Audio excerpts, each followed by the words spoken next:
Welcome back. In previous session, I've shown that how to log up a particular users manually from any system. Suppose that you are admin and you have logged in on the multiple system remotely for some troubleshooting work, for performing some task, and then you forget to log off properly. Yeah. So then what will happen? Your session will be still showing in that the system or servers. And when another engineer is going to work, then maybe he could be get confused that you are logging on the system and maybe you are working on that.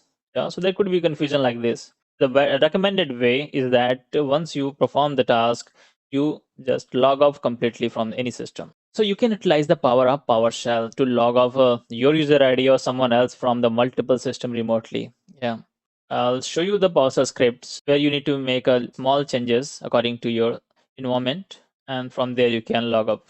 Yeah, so I have written a PowerShell script. Let me zoom out so you can read it properly. Yeah. So I have written this PowerShell script. What is doing? The first line is you can see that this is a variable of servers or the systems where it's taking the input of the multiple system name. So here you need to mention your system name from where you need to log off. You can mention like this. And then second variable is username is taking the input of the user, which user ID you need to log off. Yeah.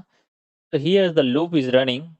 From here, what is doing is taking the system's name one by one from this variable to this variable, and then it's matching specified username.